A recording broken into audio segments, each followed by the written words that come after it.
Should I start or should you start? You should start. I should start because why?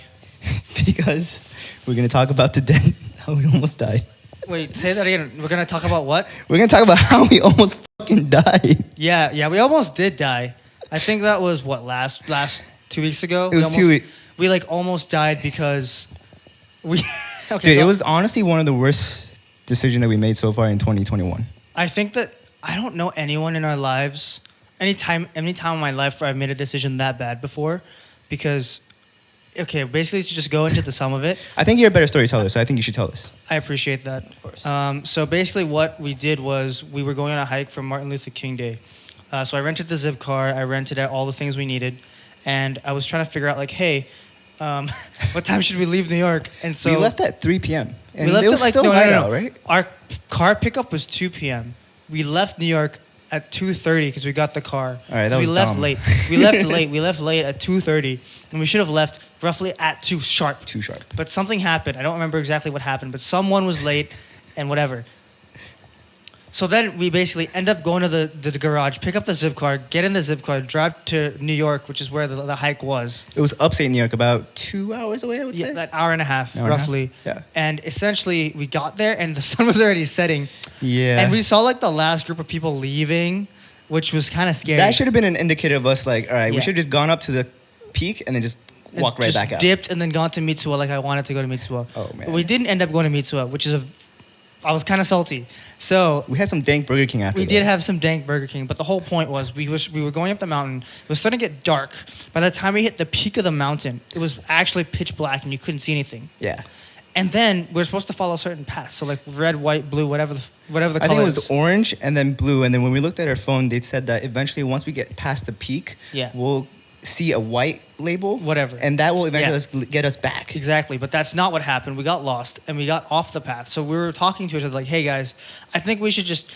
Eventually, we were on the wrong path because we couldn't find the path back home. Because we couldn't see anything at all. Yeah, we couldn't see anything. So we were just like, okay guys, let's just get off the path and walk in the middle of the forest a little bit. And I was like, this is kind of dumb. But you know what? Let's see what happens. Well, the idea behind it was if we look towards the light, which is where the cars were coming from, right? We would eventually get back to where we started. So we're like, all right, let's get off the path and let's just start walking straight towards the light. And that was a pretty bad idea because we ended up scaling the mountain. And the mountain was what, like 80 degrees? Not like an 80 degree It almost angle? was 90 degrees. 90 Like degrees, if we almost. wanted to scale the mountain, it would have been 90 degrees, and that almost killed us.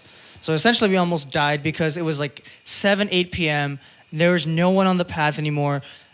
I was like kind of terrified because I was like, okay, this reminds me a lot of like, what was that movie? Like 200 something The Days movie with James Franco. He cut his arm off. Dude, I don't remember. But Whatever that movie it reminded me is. of another movie called The Mountain Between Us. I don't know if you heard like it. If you've seen it before. 100 and something, a number of hours, and then James Franco cut his arm off. Okay, I don't Yeah, remember that was the movie, and it was crazy. He cut his arm off so we could get out of the canyon. Dude, the dangerous part was like when we were scaling the mountain, right? When we were trying to go towards the light, when we took, every step that we took could be our last one. Yeah, because I almost fell like twice. Because there were leaves covering everywhere. And at one point, all of us just kind of like took a step and we all kind of just tumbled a little bit. Yeah, or, we all or we like- tripped or sprained our we ankle a fell little bit. downwards, which Yeah. like super, like we could have died. Yeah. Like, because I didn't know what was in the bottom. You didn't know what was in the We bottom. didn't know what's going on. We could have gotten eaten by like a wild animal too. Yeah, well, there were no animals, which was that's what I was freaked out about the most.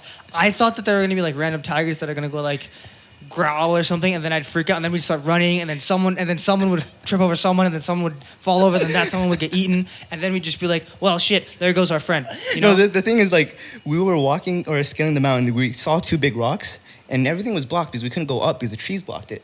So we had to go in between that 2 big rock. And low key, I was kind of like, dude, there could be something right behind that and we wouldn't even know. Exactly, but we didn't. We took the chances. We didn't hear any animals. We No, didn't we see didn't. any animals. Nope. Luckily enough, and we finally. I was like halfway through us, like 30 minutes into us being off path in the middle of the mountain. I was like, guys, we're really close to the path. Let's just get back on the path. And so I think we were super lucky because like when you finally checked your phone and we were finally like, all right, let's just check where we are relatively to where we dropped our car off. We were pretty close to the orange path. which was the original path we were on when we were ascending the mountain, when Yeah. we were going up. Yeah. So we got really lucky and we ended up in the orange path, which is usually not what happens to people that end up in situations like that in nature. So we got really lucky, found the path, got back to the car, and we sat in the car and went, guys, holy shit, we almost died today. That was crazy, but we were lucky. I think That was lucky because we had, number one, I had unwavering confidence that we were going the right way the whole time. Honestly, I trusted you, and also Will was an Eagle Scout. Yeah, Will's an Eagle Scout. He actually has first med. Our roommate actually has first med training. Yeah, he has some sort of wilderness training. Yeah, so I some think sort. at the back of our heads, we're like, all right, we're gonna be okay. But the Eagle Scout said, let's get off the path, guys. Also true. That's also true. Oh, so shoot. you had to have like half of the trust in there somehow. Yeah, you know? yeah. So that was good. So like the lesson learned is basically what? Number one, luck is a very big part of success in life. Yeah, I totally because agree with you. If I didn't say, guys, let's get back on the path at that specific We moment, would have kept going. we could have been on the other side of the mountain, and then we would have been like, well, shit, now we're lost. And Yeah. I don't know what to do. We would have been like cuddling in the middle of the mountain and just Yeah, you wait told until me. like 4 a.m. You know? You told me you were ready to sit under the rock that I told us to go under and cuddle under that rock until I was someone. mentally preparing myself, Yeah, dude. yeah, I could tell you were mentally preparing yourself to get to that point, and you were scared. I was scared, but I was confident, you guys. It's okay. I was also scared, but I had to not act scared because you guys acted scared. I think we're all at the end of the day. We had each other's back, and I think that was the important part. Yeah. And we never gave up on each other, and we were, whether it was staying in the mountain or just kept going, at least we stayed together. Yep. And we kept each other company, and we kept, I appreciate all you guys. Like, I think you were leading the way, Will was in the middle, and I was tripping because I was like wearing the wrong shoes or some shit. And Will would stop and like point the light at me. He's like, dude, just look up. Stop looking at the ground. And I was like, Stop looking down, Wait, was I looking up? I don't know. But I just kept tripping for some reason. I mean, I don't blame it. I don't blame us, man. It was a really good experience. Yeah. For us in our mid, at least none of us got injured. None of us got severely hurt. Yeah. I got like one scratch on my knee, but that was it. So it's fine. We're good. Like nothing bad happened, and we got really lucky. Yep. So luck is a very big part of our success in that, right? And it's part of the on the come up. It is like on the come up. Like, cause that story, I'm never gonna forget the day we went hiking for Martin Luther King Day, and we set up every single scenario that could have totally destroyed us. Yeah. Think about it. We left late, Yeah. got there late, started late, got lost, intentionally got lost. And we didn't have any water or food. We split a protein bar. We split and I forgot to bring my bag out of the Got your car. bag. I forgot my bag in the car. I was like, I remember one of you guys was like, yeah, you really wish you brought your bag this time, didn't you, Gio? I was like, yeah, Yeah. because I had a full water bottle and I had baby wipes and everything in there. Like literally, if we had to take a shit, I had everything we needed. So it was fine. We could have been fine. I would have felt way better if I had that backpack on me, but I didn't. And so everything went to shit really fast, and we made decisions that actually put ourselves in very bad situations. We did. Like, just again, leaving late, getting off the path, not having any water or food. And also, me and Will weren't fully sober. for Yeah, half of no, it. you guys weren't sober. I was the only sober one, Yep. trying to be like, guys, I know what I'm doing. Everyone trust me. And then the last thing was we got lucky at the end. We did. Because I said, let's get on the path Yeah. at this time, and we actually hit the path we came in on. Gio, you kind of saved us, dude. I luckily saved us. As Luckily I said, saved us. dumb luck is a very big part of this, Yeah, yeah. And that goes back to like, did you expect us to ever do that? Like When we first met? when we first met, did you ever think like we would be in a situation where we could have almost died, like lived with your, like, we're like from the same fraternity, so we're like Right. pledge brothers, right? Yeah. Did you ever think that this was going to be something that would happen, 4 years? Because I've known you, like 4 years now. We met 4 or in 5? person 4 Yeah, years ago. 4 years and ago. We were able to kind of like connect. We weren't even close back then, too. No, you don't remember meeting me. No, I do. You remember meeting BCA me event. at the breast Breast cancer awareness event, yeah. but you don't remember meeting me At like for other like venues, at a social party gathering. Yeah. at like social stuff. You don't remember meeting I me. don't. I'm But sorry. I distinctly remember meeting you because we have a photo that night, so it We was do funny. have a photo. But that's the thing. Like you have to expect the unexpected Right. with a lot of things, and I feel like that's a very big part of figuring out your life. It's like you have a plan, but then you expect the unexpected. Like for example, us. Did you ever think that 4 years ago, this is what we'd be doing? We'd be sitting in an extra room Doing a podcast? Doing a or podcast. living with 5 other people? Or, just sitting here and chatting? No, I did not expect that. I think 3-4 years ago, honestly, part of me thought I was going to be still in California, but the other part was like, all right, I'm gonna be in New York City, trying to work my butt off to succeed, and I think I'm still going through that process, and it's a learning experience, I would say. Do you think this is what you expected 4 years ago? Dude, no, I thought that I was going to be living by myself at 25. I'm almost 26 now. I thought that I was 2 months from now? 2 months from now, I'm turning 26. I Oh, didn't man. think I was going to have a roommate after I hit my mid-20s. 3 roommates? Yeah, we have 4 roommates and we have a dog. So, like, obviously there are things that are unexpected, but especially I think in our generation's time, Right. you can't expect to be fully self-sufficient at this point in our lives. Because let's be real here, income has not gone up. No. Salaries have not gone up, but the cost of inflation's living, gone up. Cost Exactly. of living has gone up. everything else has gone up besides like income. Income, right? And so that begs the question, like, how do we expect to self-sustain ourselves at this age? It's not possible unless you're like, you own a 6-figure business and just... Unfortunately, we don't at this moment. No, we don't. So that's why it's not a thing. But when we did look back on these times, right, and we saw like everything that was happening, like I know you started in real estate, right? And you were thinking about like, if you want to stay here in California, because you did real estate in California, then you came to New York. So like, what were your experiences like doing that, you know? So originally, after I graduated, I moved back to California because, you know, I'm the only children, so my parents wanted me back. So Only child, right? Only child? Only child. children? Only child. I didn't take that SATs, I'm sorry. But I'm an only child. So I went back and I was helping them with their business, their travel agency. And at the same time, I was doing real estate there. And not gonna lie, real estate there was tough. Because when I went back, I was, 21, 22? And Well, you were that young. You weren't even like past the age of like 23. no. So Oh, wait, I yeah, graduated you're- 21, Yeah. and then... You graduated college at 21. Yeah. Wow. Yeah. So when I moved back, I was like, all right, I'm gonna do real estate too. And I grew up in Orange County, Irvine to be specific.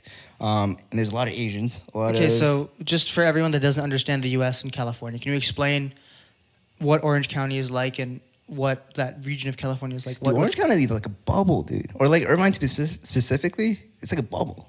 Like in what way? Like what type of like demographics? Like do you nothing see really there? happened. I would say like 40% Asian, 40% white, and then 20% the rest.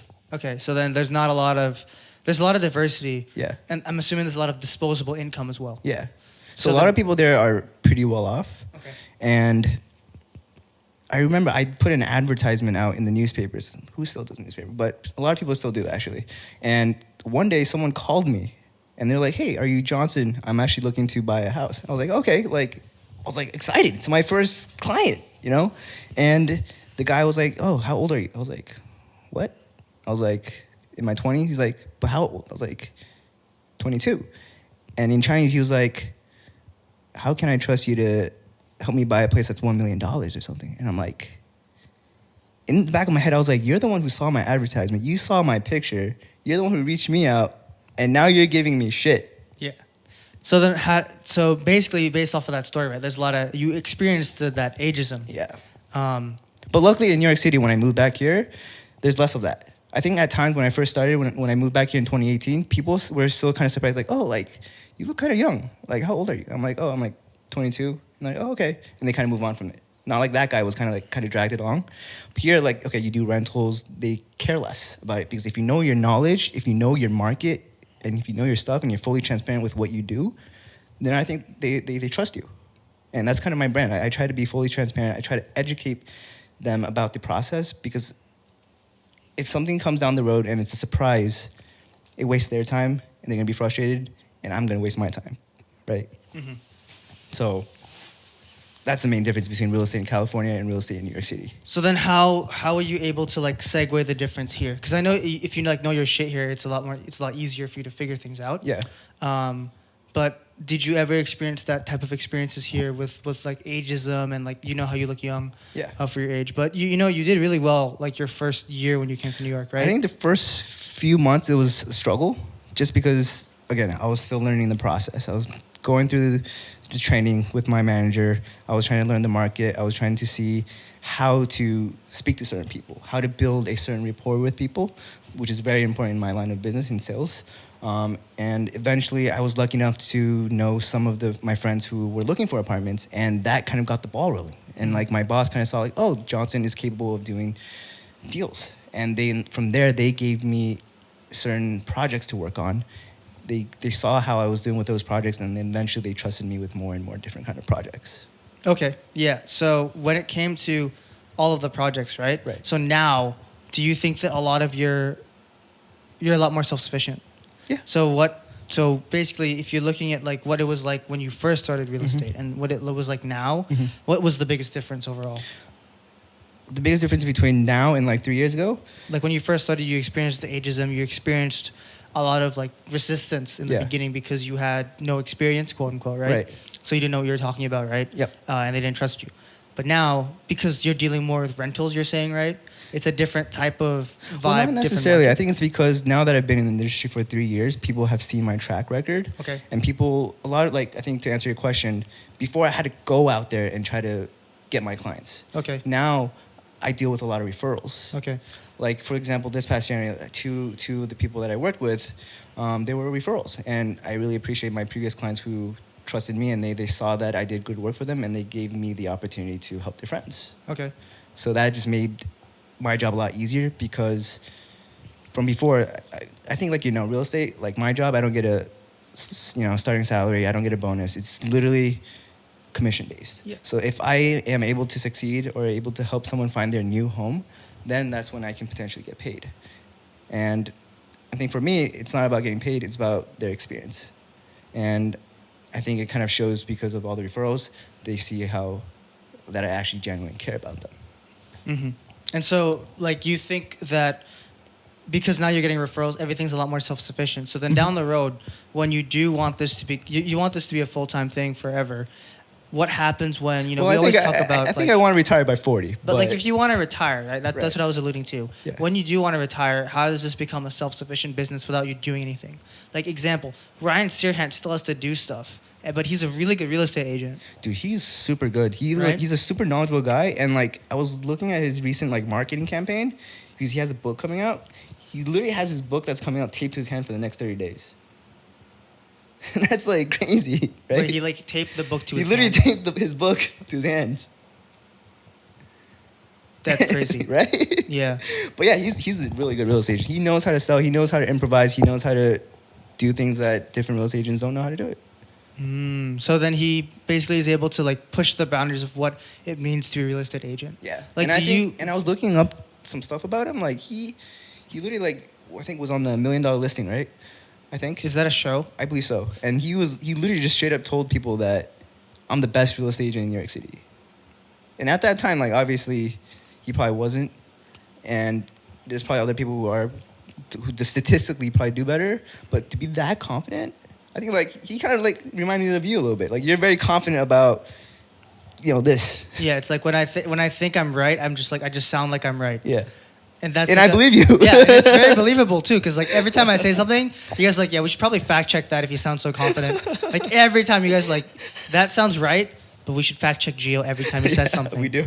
No, but you were right about the crash landing with Crash Landing. You remember that K-drama? Oh yeah, You were 100% right about that. I was but like, it was because you like made so many mistakes previously. We did not trust you at dude, all. I was like, I'm so confident on this. I swear to God, I'm so confident because I was like, this scene definitely happened, and you guys are We were not just like, believing me. no, Like no, you guys, it did not happen. you guys are doubting me. I swear this scene happened. Like you guys, like seriously, and you guys didn't believe me, but I was right, and I was so confident. Right. You're right.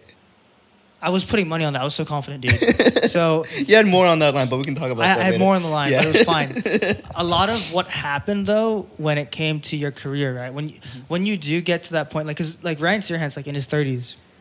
I think so, yeah, right? Yeah, he's in his 30s. Yeah. So we're not even there yet. We're like 5 years away from that. Dude, So that's a don't lot of remind me time. that. That's a lot of time. Like if you're being honest, it's a lot of time, right? So in your career, right, you're just saying that real estate is like, it's a very exponential curve. I think so. But a lot of like careers are also very linear, but they can also be very linear, then they can go flat. Right. Like corporate careers are very linear and then they can go flat. Like the salary is capped at a certain point unless you hit C-level. C-level? What does that mean? C-level, like C-suite. So like Oh, okay. CMO, CEO, COO, CFO, all the C's, whatever. Right. The like the heads of departments, Yeah. right? Like so you mean like CEO, CFO, CTOs, all those. All the heads. Gotcha. And yeah, that was like relating to what you said. Like your career was like a very exponential curve. Like mine was also like very exponential because I was really pissed about how much money I was Dude, making. I'm actually very proud of you for taking that risk. Because What I risk? remember the risk of switching companies. Because when you came to us that you said you got an offer, you were still thinking about staying at your current company because you were comfortable, you knew the culture there, and part of you didn't want to take that jump. But then the next day, I think after you kind of talked to your family a little bit, you sat down and really processed everything, you're like, this is the best thing for me and for my future, right? What kind of like led you to actually make that, come to that conclusion? Well, honestly, it was a lot of like I had to get out of my comfort zone because I was at the point at my old job where I was the one solving a lot of the problems for people, and I did not feel like I was competent enough to do that, but I did the best I could. So the thing that I traded out when I had to move, for the most part, was number one, the culture and people that I was with, and the dependency they had. They had a lot of dependency on me because I was able to help out. So like they trust you a lot. They trusted me, and that's the thing that I'm very. That's one thing that's part of my like whatever, like you know the ENFJ, ENTJ, that thing, whatever that's called. People take personality? The personality traits or whatever Right. that you take Yeah. at work. That's like one thing is like if I'm empowered to help people out and people trust me, that's a very big part of being able to succeed in my roles.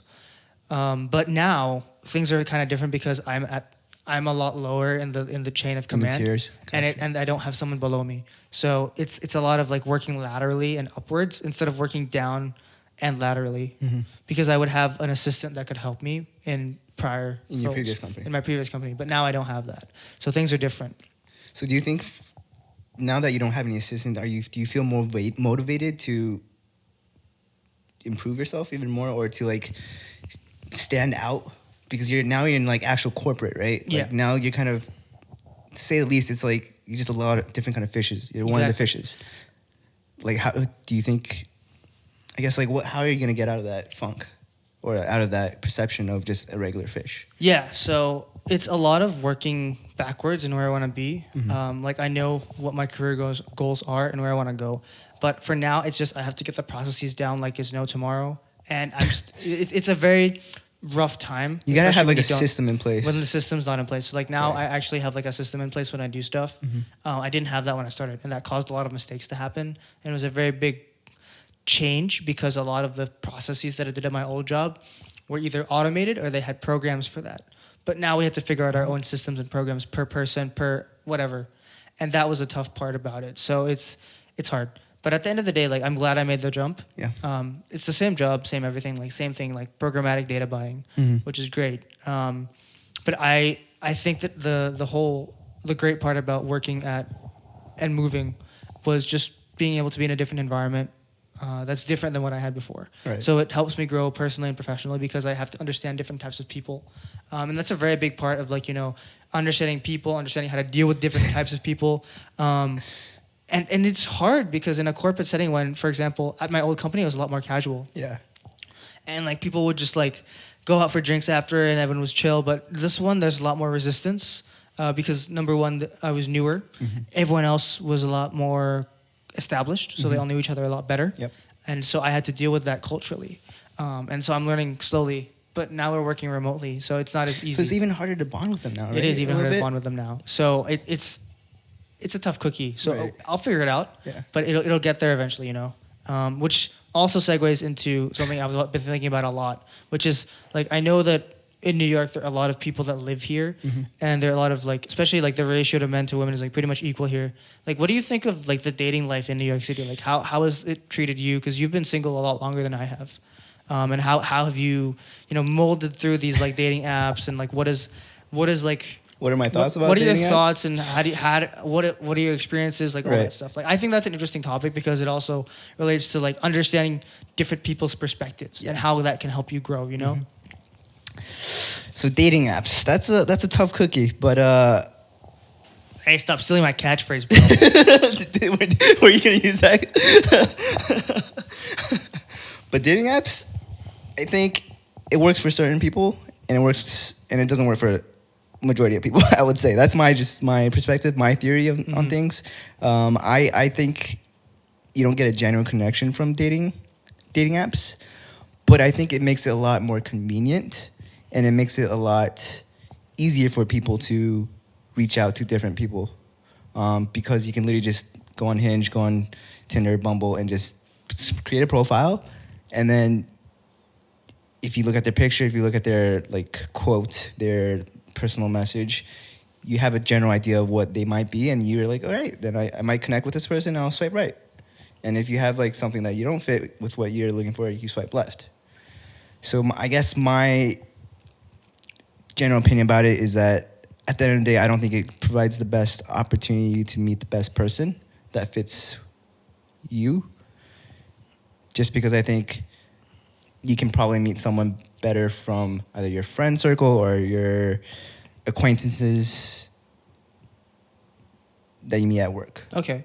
I mean, that's a very valid point, right? That you can probably just meet people through your networks. But personally, have you had bad experiences? Have you had good experiences? Like, have there been experiences that have like definitely turned you off from this? Because it seems like there's a reason. I mean, I feel like you know a couple of those incidents, well, right? yeah, of course. That's what I'm trying to ask you the question, dude. Come on. So, I mean, like, okay, so like, just tell me, like, if there was a one defining experience that where you were like, okay, I definitely don't think I can find the love of my life off of like Hinge, Tinder, Bumble, Coffee Meets Bagel, Christian Singles, whatever it is that you're using. Oh wait, you're vegetarian. Yeah. The vegetarian app for dating or something. I don't know. You're vegetarian. Yeah. Whatever app that you're using, just what was it? The funniest or the craziest or Something that defined the moment, and you were like, "Damn, I don't think I'm gonna find the love of my life on this." That's tough, dude. But like one like story that kind of stands out is that you remember there was a girl that I was talking to, I think during quarantine, and we were shooting messages back and forth for like 45 minutes, and I was like, oh, like I feel like we would potentially work out, and 15 minutes after of going back and forth, she was like, hey, do you want to FaceTime? I don't really do this that often, and I was like, freaking out. So she wanted to FaceTime you after you guys were just going back and forth texting. Yeah. And it was like. It was rapid fire. Connection, rapid fire. It was like rapid fire. It's like no one texts like that anymore, dude. No one texts like that because honestly, if you get a message on your phone and you look at that shit, you take a little time to wait. You're like, I gotta play the game and not reply right away because then I look like too desperate and I have to play this game. But you guys are going back and forth like we're going nothing. back and forth, for a good 50 minutes. That's very rare. That's why I thought, like, all right. I mean, like, she wants FaceTime, even though I was freaking out because I'd never done that before at that point. So you've never used FaceTime before? When going on the first date? Oh, going on a date, you've never used FaceTime, like the virtual dating. Virtual dating, like that was the first time that I ever did it. And she wanted to do that, and I was like, dude, do I have to dress up or like, what do I do? And you guys were just like, just put on a nice shirt, go with the flow. Yeah, something that doesn't look like you're at home. Exactly.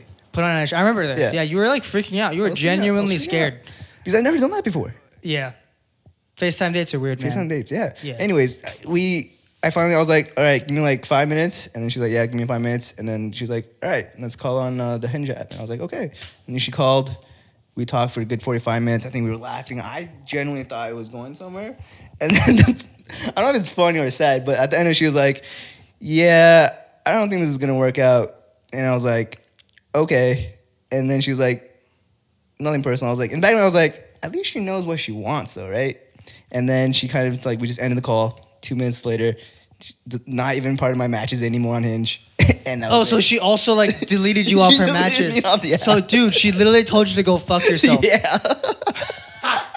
Yo. And at that moment, I was just like, I guess that's dating for you, right? That's dating in New York City. Like sometimes you just go for it, and then if it doesn't work out, you just gotta don't take it too personally and just move on. I think that's a very special case. You think so? I think maybe that person or she was looking for something extremely serious, and we don't know. Yeah, we don't know. I mean, I think she probably, from our conversation, it seems like she was looking for a particular person, and I don't think I fit that mold. You see, that's the whole thing about it. I'm like, dude, here's my theory. Yeah, what do you think about it? Here's my theory. I don't believe in dating apps because one, you have a profile that you have to make. So you have to like mold yourself into this chiseled god of yourself, right? You choose And like then- really nice pictures of yourself. Dude, like, and, you know, like you know how like Timmy Turner turns into that like super Chad Yeah. or something. When, I know he has like a episode in Fairly Odd Parents where he Yeah. turned into Dude, like that was some a great super show when I Chad. was growing up. That was a great show. He got the ABG though. He got Trixie. What's her name? Woo. Is that one? I don't remember The one her that name, wears but pink. good for The one him. that wears pink, man. He won. Short King. Short Kings, dude, like us, Short Kings, man. Yeah, he won. He won. He won. But it was probably a toxic relationship. Let's be realistic here. Come on, some relationships work out. Come on. Some relationships work out, but I feel like him and that girl were probably not going to work. But my theory on dating apps essentially is like there are times when you have to mold yourself into this ideal look, and you have to mold yourself with a profile. Mm-hmm. Like I remember we were talking with some people, and like Gio, the only reason you get likes is because you do interesting shit. You And do interesting shit. You Yeah. rock climb, you DJ, you produce music. Those are all interesting. You used to play rugby, bro. Yeah, I jumped out of planes. You like- jumped out of plane. You almost died scuba diving, I think. Yeah, I almost died scuba diving and That's another- skydiving. Yeah. Yeah, scuba diving and skydiving, I almost died. So dude, you're one interesting guy. Yeah, and so I'm like, okay, it's not my fault that I actually went out and did shit, and I get matches because of it. Like, I'm sorry, but like, here's my theory. Essentially, when you mold yourself with like these like perceptions, with these photos, with these profiles, with these prompts on these apps, it creates like this whole like assumption about you. Facade or Facade, no? not a facade, but they make assumptions about you because of what you've done Yeah. and the things you're projecting. So then, like when you actually meet up, you might not act like yourself. Exactly. So not just that, but also you feel like you have to act like a certain person too. Yeah.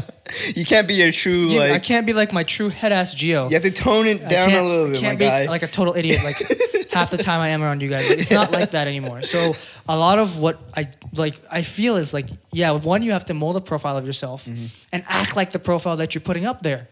And two, you see the other person's profile, and so you're like, oh shit, she did XYZ, he did XYZ. Mm-hmm. What does this mean? Does that mean that he is also like a total like nut job because he jumps out of planes or something? Like, does he just live off his parents' money or something? Is he? So wait, so are you saying like because you create this profile of yourself before you actually meet the person, right? These assumptions kind of screw everything up? Yes, because it takes away the rush of actually getting to know someone because you already know so much about them. Mm-hmm. A lot of surface level stuff, Right. but you don't know a lot of the deep stuff. But that's the whole point of like actually like after talking to each other or exchanging a message for a couple days, then you meet up in person, right? That is true. So but then that may build that even deeper connection. you could build a deeper connection, but also at the same time, where's the excitement in actually getting to know that person truly? Right. But also on top of that, like the third point I always make whenever I talk about this stuff is like, it's a self-fulfilling prophecy. When you're on a dating app, you have the expectation of getting something out of the other person. So you're saying like this particular app or this particular person will end up being my girlfriend? Are you saying? You're there for a specific reason, which Right. is to find someone to love, right? Yeah. That's it. At the end of the day, like Hinge, they're saying is like meant to be deleted, Yeah, right? yeah. So the whole point is you're there to delete the app, right? Yeah. And you're there to find someone that you can like Genuinely basically make a connection. genuinely and be your partner, right? grow up together and What- eventually marry, right? Whatever, right? And so when you make those assumptions that it's gonna happen, you try really hard to make things happen, but it's not the same as if you actually like meet them organically because you're already expecting something from them. You want something because you're already on the app, and it gives the assumption when you're on the app that you get something from them, especially like a dating, Yeah. right? Like, dude, honestly, if I was like on those apps. Again, like I don't know how I'd feel because it's like I know that I'm gonna meet someone better if I just go through my networks. Unfortunately, we're dealing with COVID, so we can't really do that right now, right? But that's what I'm saying. Yeah. I know that I was on the apps when we could leave the house. Yeah. When things were like a lot better. Yeah. And meet people. I now know that it's not where I'm gonna find someone that I know that I might love for the rest of my Or life. like someone who you'll truly care and kind of eventually have a life with. Yes, and if I do, it's a 1 in a million. 1 in a million? I think so. But also, we read an article, right, that said it was like 1 in 10 people end up 1 in a in 10 relationship. people, yeah. But also, you have to keep in mind, 1 in 10, that's 10% of those people actually get into relationships. And also, it's like majority guys on it, and also too, like the algorithm's kind of screwed up too. I would say, right? Yeah, it's broken. And then like it's focused on like financials for the company. Like they don't really. I mean, they care about love, But at the end, their goal is they want you to buy the premium because it like boosts roses and all that other stuff. Yeah, because what did you say? The roses people, like in Hinge, like the rose section, like Yeah. they're way better looking than the people that you get on your matches. Yeah. Oh yeah. They want me to pay for roses. Yeah. I'm not gonna I'm not gonna pay for that. I'm not gonna pay for that. I'm way too cheap for that. Hopefully, COVID gets better so we can go out and have a good time and meet people. I just want to meet people through people. I Yeah. think that's the best way to, number one, meet people that you're like-minded with. Because agree. if think of it this way, when you meet someone through someone, that third connection, they probably have the same morals, some sort of interest that you guys already can connect with. Same like kind of mindset and stuff like that too. So they're probably not like total shitheads, you know. So Wait, are you saying some people on the app are shitheads? I'm saying that some. I'm not saying that. That's not what I said. Trying to gaslight me right now, dude. There's some people that you meet and you're like, yeah, this isn't gonna work. Like you meet them, you're like, this guy's a total idiot, you know. And you meet them and you're like, this person isn't trying the best in their life. Like they're kind of being like on the edge, like not really trying as hard as they'd like to. You know, they have potential, but they're not using it. Like we're in our 20s now. Like we should be trying to find our potential and, you know, figuring out what we should be doing with ourselves. We're getting to that age of finding a lover and hopefully figuring out our career out, right? But I feel like that should be the main goal that we have in mind. I mean, okay, so like if you think about it, like in terms of your dating life, is the main part of your dating life to find a partner that you just want to love, or is there specific characteristics you look for? I think specific characteristics. Okay, like what is that? Like, for example, someone who would kind of be straight with you, who So a real friend? wouldn't sugarcoat anything. That's a real friend. That's a real friend, That's a real friend. Okay. right? Someone who generally sees you as who you are and not try to change you, but make you, well, not make, but help each other grow and become better. So a symbiotic relationship. Symbiotic relationship is, I think, what is important. And they have to understand like who you are as a person and what you want, and you have to be on the same page. Like, I think that's what is more important, especially like when we're hitting our ages. Yeah. It's being on the same page. Yeah. I think communication is key. I think like our early relationships, there's just a lot of miscommunications. I think a lot of assumptions. A lot of assumptions, exactly. And I think what I learned, or like looking back, I think I took a lot of assumptions, and I think I took a lot of things too personally, and I didn't fully see it from their perspective at all times. And I think as I grow older, you kind of know that you have to do all that and like be even better. And so it just basically helps. It's a symbiotic relationship where they can help you grow as a person and help you like figure out your life as well. Yeah. And that's something that. But also, I think another important thing that when I'm looking for a girlfriend or future wife, right, is that they should have a goal in mind, but not let that goal consume her. I think she has to be able to be flexible. I think that's the one thing that I learned from COVID, is that some shit just happens and there's no reason for it, and you have to be able to adapt. Yes. And I think I don't want someone who's like, all right, I want this and only this, and like if something happens, they won't like change their course or like adjust. Flexibility. Flexibility, I think, is important. So those are important things for you, right? Yeah. And so that leads into, you know, how do we pick our friends? Because a lot of things that we talk about, it's like your network is your net worth, right? Because these people that you meet in your life, you're going to spend a lot of time with them, right? Yeah. And as we grow older, we're going to have less friends and a lot more acquaintances. Right. And that's one thing that an older friend of mine told me. He's like, when you get older, you're not going to have a lot of people in your life that you can call close friends and good friends. And I know you mentioned like these like levels of friendship. I think there's like 5 different levels of friendship. Yeah. So can you explain that? Sure. Yeah. Like I would say, like if you want to put it as a lower level, let's say like level 5, right? They're just kind of friends who are acquaintances, people you just kind of met through another friend and you guys don't really hang out. Level 4 would be just kind of, I would say, like people who you know of, and when you meet up, you're just like, hey, let's catch up or let's do something. But I feel like majority of that time you don't actually follow up. You know what I mean? And then there's the level 3 where before COVID, you know, we used to go out and drink like every weekend. Like every weekend, Friday, Saturday, sometimes Sunday, because we'd have a brunch. Brunch, right? Yeah. And I feel like those friends, would be considered like level 3 because But it's a mix of It's a 1, 2, 3. mix. It's a mix of 1, 2, 3. 1, 2, 3, yeah. Because we don't talk to them on the daily. We don't share like genuine secrets with them, I would say. Because I would consider, I'm gonna skip level 2 for now. I would consider you level 1. Like you and all our roommates and some of my close high school friends that I see and talk to every week. Because those are the friends that also try to reach out to me on the daily and weekly, and also, you know, where we kind of share ideas, bounce ideas, and are able to kind of give honest opinions of one another. Where would you put your high school friends My high school friends? that Well, you it don't depends. see very often? That I don't see that too often. But Yeah. like when we do meet up, it seems like nothing kind of skipped a beat. Yeah. I would say maybe level 2.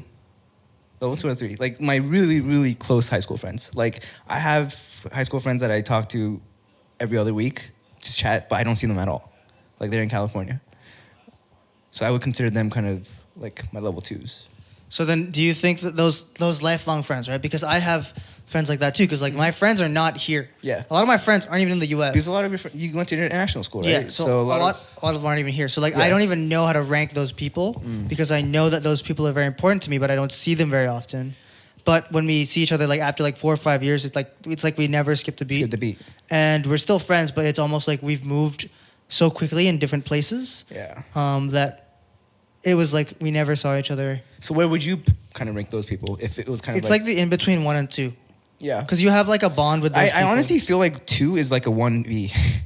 You could be 1B, but like Yeah. it's like those people. It's like there's a bond that you can't break. One of my friends, he actually went to school with me in high school, and we've been friends like 8 years, 9 years. Yeah. Once you hit 7 years of friendship, that's when the friendship is almost unbreakable. He read like a study on it. He said that. He said that. Really? He's like, so once we hit the 7-year point, that's like our friendship is unbreakable. So that means you'll definitely be inviting him to your wedding. Oh yeah, no. I need sponsors. This guy's probably gonna be really loaded, so like, why not, dude? Come on, bro. No, you know what I mean. Come Yeah, I on. know what you mean. Like It's okay, I'll get you a sick gift too, bro. Yeah, dude, I want a BMW. Let me get one first, then I'll get you one. Yeah. But yeah, where were you going with There's like that unbreakable bond. Like I actually caught up with a friend who has been my friend since 2nd grade, but we didn't talk for 5 years since 2015, and then we caught up. 2015? Yeah, So we 6 years. 6 years, but we never saw each other for 5 years. Yeah. So it's to 2020. New Year's of 2020. He was in Manila the same time I was in Manila. Yeah. I hit him up on Snapchat because we had each other on Snapchat randomly. Did you guys end up hanging out? We caught a drink for the first time in 5 years. Wow. Instant connection, Instant right? connection, never skipped a beat. I think those are the best friendships too, though. Yeah, this guy is 100% real with me, 100% G. Like, this guy's a hardcore Hardcore motherfucker. mofo. Hardcore motherfucker, dude. Like, 100%. We're gonna beep that. Yeah, we're gonna beat that. But it's like he's a good friend of mine, and we don't see each other, and we see each other again, and then it's just like I saw him yesterday. Yeah. Those are the friends that I think are not even like 1A, 1B. That's like a 0 because you know wherever they go, wherever you go, you can always hit them up, Yeah. and they'll always be there for you. You always get your back. Exactly. Like I know if I go to where he lives, Yeah. he'll house me. His family will house me 100%. That's a great friend. Okay, with that being said, though, do you think, with everything that has happened the past almost year with COVID, right?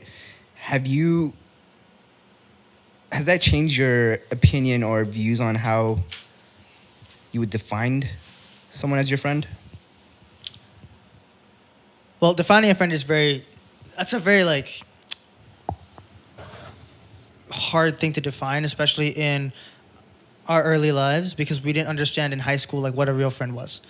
But now we know that a real friend is someone that is able to like be there for you, one, tell it to you straight. Because as a friend, I'm not gonna tell you and sugarcoat shit for you. I don't care. Yeah, you should. I mean, at No. least with me, you should just literally give me a straight and like, if I get pissed off at you, that's a me Yeah, problem. that's a you problem. That's a dude. me problem because you just ignore Exactly. me. Dude. Just ignore me. And there's some people that don't understand that if your friends are not able to give it to you straight and give you real Who else is feedback, gonna give you shit? Right? I said, who else is gonna give you shit, right? who else is going to give you shit besides your friends?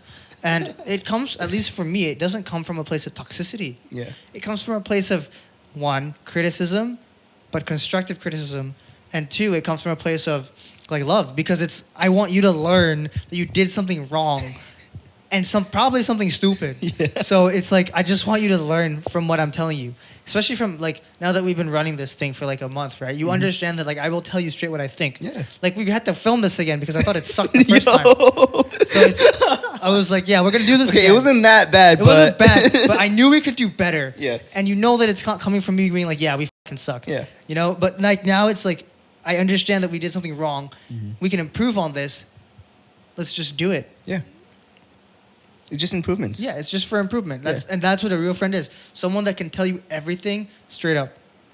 So do you think like with COVID, has that made you like be smarter with your time dealing with friends then? Yes. Because I know I have other projects that I need to do. Yeah, you're always busy, dude. Dude, like you don't see me for like a week sometimes. Like there are times sometimes I'm just like, Gio, you don't even hang out with us, bro. And you're literally downstairs. But again, at the back of my mind, I know you're doing things that are making you happy and things that you're passionate about. You know, especially with Trigger Collective. You released a song on February 1st. Yeah, that was today. Yeah. Yeah, we released a mini album today. So that was like our first original soundtrack. So it was our first album as a DJ collective. So like I'm in that DJ collective that I'm in. We basically released an album of songs that we all originally produced, and these are all our original compositions. It's no like remixes, no none of that. It's like an original song that we make ourselves, and we crafted ourselves and finished, and we put our own album artwork on it. It's up on SoundCloud now too. So like we collectively decided, let's do something that we can call our own, and that's something that we're proud of. And being able to like build things is like something I really like doing. Like this podcast, like I like my DJ brand, like that's why I like marketing. Like you thought that this was just gonna be like let's just record on Zoom and then fucking put that up on the internet. Yeah, I honestly thought you just press record. We'll interview different people, chat with them, and then once we're done, 3, 2, 1, cut. We can just post it on Spotify, and that was it. But it's not that easy. We always have to brainstorm before meeting up with a particular guest. We have to make sure everything kind of goes smoothly, and especially with the marketing side, like and editing everything, it's not easy. I didn't think it would take this much time, but I'm learning so much. It's like a whole process. So that's good because we understand like the inner workings of like a small business, right, and how that works, and how we like define. So going back to your question about COVID and friends, right? Do I know how to pick my friends? Yes. Do I have to allocate my time better? Yes. I try not to like drink as much anymore because I know that it makes my stomach feel bad. And so those are like the things that you have to allocate. Like as we get older, I remember Jay Bro talked about this. Those 2 Korean dudes I always watch on YouTube. The guys who has a place in K-Town? Yeah, those guys that live in K-Town. Yeah. Like one of them's like a dentist resident. Yeah. A dental resident, and another one is a PhD student. Damn, they ballin', huh? No, they haven't made any money yet. No shit. They're only a resident and a PhD student, so they haven't started working. They'll eventually be balling. They're gonna be balling. They're gonna be balling. Like their YouTube channel was talking about how, do you think that like your friendships have changed? Like the same question that you told me. It's more of like we understand that we have to allocate our social time smart and efficient, more smartly, right? In a more smart way. And they were talking about how you have to like pick your battles in terms of social life. And it's not like you go out every weekend just for the sake of doing it. You should just go out when you know that it's time for you to like blow off steam, or not just cause. It shouldn't be just cause, because that going out just cause is a total college thing. Yeah, it's kind of toxic. It is really looking toxic. back, like just because like you feel like you have to go out. Looking back, you could have just used that time to like focus on other stuff. You also have to keep in mind when we were younger, we didn't have the concept of, hey, I should do something like on something else other than drink my ass off. Yeah. So you can't blame yourself for that because we all go through those phases.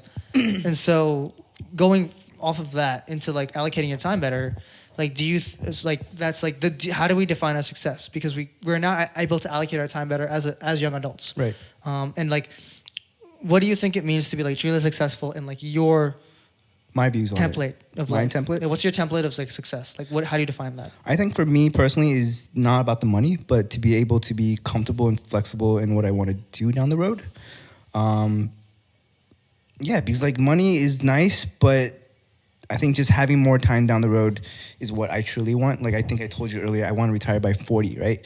But at the same time, when I do retire by 40, I don't want to just be sitting on my ass. I want to be traveling. I want to be working on different projects. All right, so explain to me a day in the life of you retired at 40. A day in the life of me retiring by 40. Yeah, what are you gonna do? Like wake up at like 5 a.m., do like a yoga, and then like like make some tea. Dude, I'm gonna wake up 7 a.m.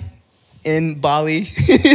Oh, you're check my online business real quick. Did you hear about all those like gurus that were like stealing from Bali because they didn't like file taxes? Wait, didn't some of them get kicked out or some of something? them got kicked I out. saw. Dude, that's so I hilarious. saw that. Oh man, It's hilarious. I was like, you guys like trying to like feed off Asia. They were like what are they called? Nomad. Digital nomads. Digital nomads, and they were. I mean, I think they meant well because they were trying to tell other people to come here, but I think they did it or say it. No, they in a wrong- overstayed. They overstayed. Yeah, They I don't know. overstayed their visa and Right. they didn't pay Indonesian taxes. Because they were paying U.S. taxes They were still, paying- right? No, they weren't paying like taxes properly, essentially.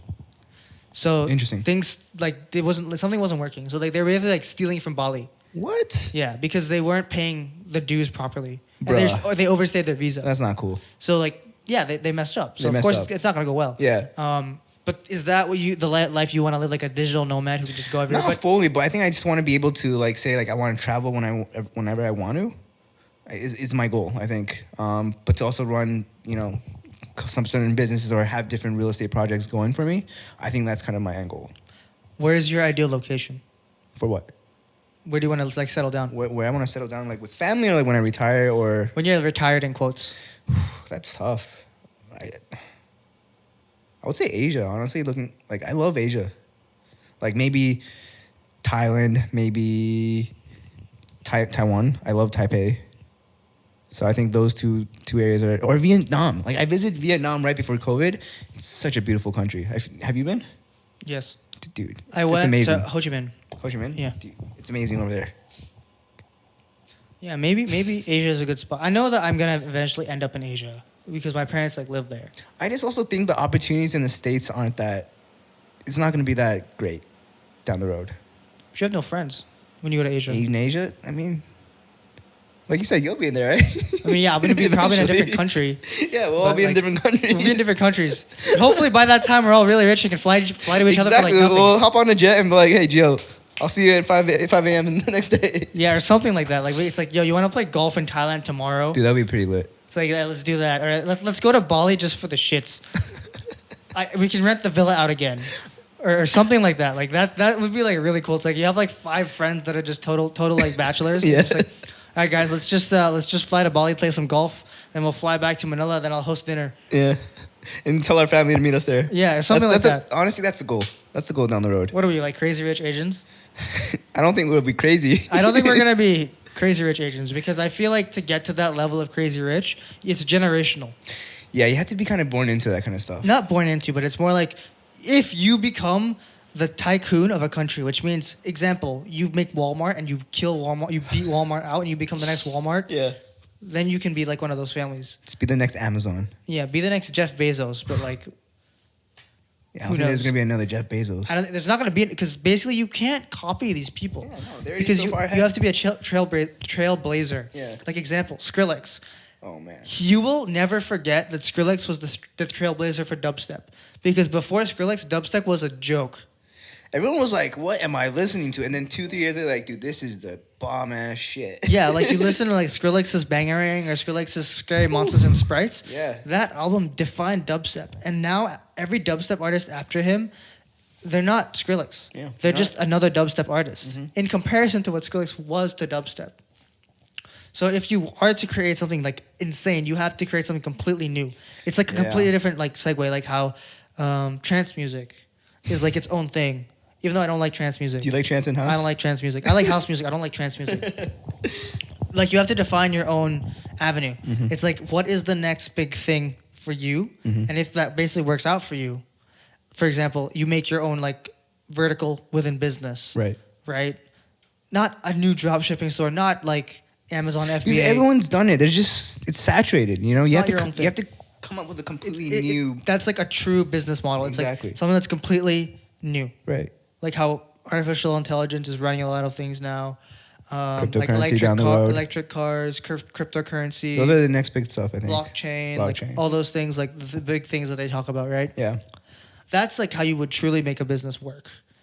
And we're speaking as people that don't even own that stuff. Yeah. And we know that, but like a lot of these people, like, have you heard of the book Outliers? Book hours? No. It's basically about like the concept of why a lot of people are successful. Like, for example, the reason Bill Gates was able to build Microsoft was because he had the like access to the computers. Wait, no way. Wait, Yeah. what do you mean by the access to them? Like he went to a school that gave him like the funding to make a computer. Or it was Steve Jobs or something like that. Like Yeah. he had access to like a microcomputer Uh-huh. that wasn't available to like any other market. And only he had and that. only he had that like at the time. That's crazy. They were like put in situations that caused them to be successful by luck as well. Yeah. You need a lot of luck. Like, for example, the founder of Under Armour, you know how that started, right? No.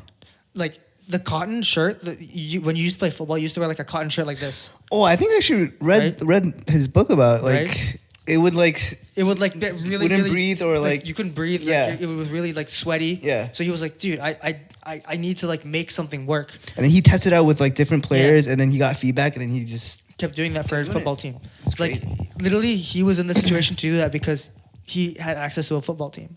Like those situations that like you just totally like don't think about that puts you in a situation of success. Mm-hmm. It's like if you see like an opportunity like that, just like double down on that. you just gotta go for it. Yeah. You just gotta take that risk. Exactly, because like what's the worst that happens? They say no. They say no, they laugh at you and you Keep doing it. just keep doing it. And so that's like defining the success is like one, you want to have like the flexibility. Two, you also have to have like the certain situation because like you can keep trying to make businesses happen, but if you're not in the right situation Mindset, or situation mindset, Yeah. like right time of your life, it might not work out. Which is why like a lot of like successful musicians too, like a lot of people look like they have overnight success stories. But they don't. They've No. always gone through some sort of struggle. I think Yeah. like one of my favorite quotes, I think it's like embrace the struggle and let it make you stronger. Yes. Because it won't last. Where does that Because- come from? I think from a motivational speaker that I recently like looked up. Mm-hmm. Because like recently because of COVID, I've been listening to like a lot of podcasts, reading a lot of books that you've given me, like 4-Hour Work Week, settle what not settle. What's the settle fuck? No. Oh, subtle art of not giving a frick. That one. Frick. Yeah, I love that book too. Like those books have been helping me get through COVID. I would Yeah, say. because it's like, I think the subtle art of not giving giving a a fuck fuck. is basically about like the biggest thing I took from that book and how to define success is, you know how the media always defines these people like, oh, look what this guy did at 19, look what this guy did at like 18, like they started their own company, they're doing X, Y, Z. The media basically finds the only top 0.1% and they cover those 0.1%. So why do you feel like shit when you see all these articles that show all these people your age succeeding? It's because they're the 0.1% of your age. Yeah. So why would you compare yourself to the 0.1% of your age when you're not even in the 0.1% yet? You shouldn't. Exactly. And that's what messes with everyone's head. Yeah. Everyone wants instant gratification and that like totally messes everyone up because you want something that you can't have in that specific moment. But it took these people probably like 10 years to work up They to probably it. like sweat and tears too. They like spent hours and hours just in the basement trying to figure this stuff out. Yeah, they probably had to like neglect their friends. Yeah. I probably don't even have friends, like real friends. Like genuine friends, right? Like genuine friends that care about Like them. us two, you know? Yeah, dude. Exactly. So like there are trade-offs that you don't see that these people have. And if you just compare yourself to these people, that's why like social media and like all this influencer culture like really messes kids up these days Bro, I because they hate don't TikTok understand. these days, man. I hate TikTok too. But hey, it helped us out. It So has might helped as well. us, that's true. We got like 50,000 views on a video. Appreciate it, guys. Thank you for watching. But it was crazy that we Yeah. got that because, like, I remember when we saw the numbers starting to go up, we were like, dude, I've never gotten this much exposure in my life. Yeah. You're like, all right, 6,000 by tomorrow. No, we got like 10,000 within an hour And then or so. 5 days later, it was 50K. 50, yeah. And then then we look at the comments. Someone called us like a Warcraft 3 nerd. We were like nerds. Yeah, they called us Do nerds. we look like nerds? Maybe in the thing we look like nerds. I don't know. But we got made fun of too. So we understand that there is a certain amount of ridicule that comes with it Yeah. too. So there'll always be haters. There's always gonna But be you'll haters, always haters have gonna people hate. that want to have a good discussion too. Yeah. And that was a really good defining moment for us to understand that these tools are powerful. Yeah. And we don't know where it can take us. It's true. Like for you, the next thing you know, like we might get a message from like some famous YouTuber that's like, hey, I'm just in the area. Do you want to just hang out? You want to do an interview? Yeah, You exactly. want to just chat and talk about random stuff? Yeah, exactly. That was pretty and, lit. And we don't know. It's like the book that I gave you about YouTube. Mm-hmm. It's like it's not about getting on YouTube and making money off YouTube. It's about the opportunities that YouTube might bring to you. For example, developing like some skill, right? Yeah. Like this entire project that we done with the podcast, our goal isn't to make money. I think we've all kind of went into this like, all right, we generally just want to meet different people and learn from them and to share their story with our listeners and viewers. And at the same time, we've learned a lot. Like for me personally, I learned a lot of marketing skills. You taught me how to use FS Studios. And before this, I wouldn't have known how to use those kind of systems. And Yeah, you thought that this was just going to be a record on Zoom and put it on still YouTube. do, but there's a lot of work to put into it. Exactly. Yeah, well, what's your biggest takeaway from us talking today, by the way? Biggest takeaway is that to be successful isn't easy, and we have to go through the hoops. It's not going to happen instantly. It's going to take some time. It's going to take a lot of us failing. We're going to have a lot of failures at the end of the day, I think. And from those failures, I think we will be able to learn from them, and we'll use those failures as stepping stones to become better people, become better podcasters, become just overall better people, I would say. Yeah. I think that the big part of this is like genuinely, if we think, my mindset is like, I don't think anyone gives a shit about us right now. And so we can do whatever we want. Talk about anything and everything. Talk about anything and everything, man. And it doesn't matter because we're learning. Yeah. And if we're learning something, someone else is probably learning something too. Yeah. Right? And so if we're just on the right path of like morality, like morally speaking, if we ask the right questions, pick the right people, and just understand what's happening and help people learn, I think we've already succeeded. We'll be fine. Yeah. And these people will also learn. Yeah. Whoever's listening, I don't even know who's listening, man. I really appreciate you guys. Yeah. We get like listeners and viewers from like Canada, Singapore. Like we got someone from Singapore recently. Yeah, because Spotify shows us that, and I was like, wow, who's that? Yeah. And we don't know anyone from Singapore. We don't know anyone from Singapore too. So it was cool to know that we're helping people, and that's, if anything you do in life comes from a moral standpoint, not always, you will be successful. So like one example, maybe like data, using data to target people and stuff like that isn't the best. But they're getting through it. That's my job. We're getting through it. Yeah. But those are the biggest lessons you learned, right?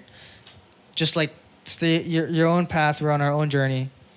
Learn from everything that's happening. And we shouldn't rush it. And don't rush it. It's like, I think like you touched upon it earlier. We always want instant gratification. We want to get to that point now. It's like Amazon Prime. We want it now. But you have to understand, that defeats the purpose. The journey is part of the fun. Exactly. And just have fun with it. Yeah. There's nothing wrong with it. I think that's it. That's it. Yeah. I mean, today's episode was just us talking to one another, having a great conversation, and going away from what we had been doing the past 3 episodes. Yeah, we wanted to try something different this time because, number one, we can't meet people. So we just wanted to show, like, yeah, we just took an extra room we had in the house because our old roommate moved out, and we turned it into a studio of us talking. It used to be a sick movie theater, but we didn't even use that. No, this used to be my old room. It used to be your room, too. It used to be my old room. Yeah. A lot of great memories. Yeah, no windows in here. So, really good place, really good time. I'm glad you guys listened. And I had a good time. Yeah, thank you for taking the time to listen to us. We hope you will come back next week. And we hope you get on the come up with us. It's going to be fun, guys. Peace out, guys. To the moon. Stay safe.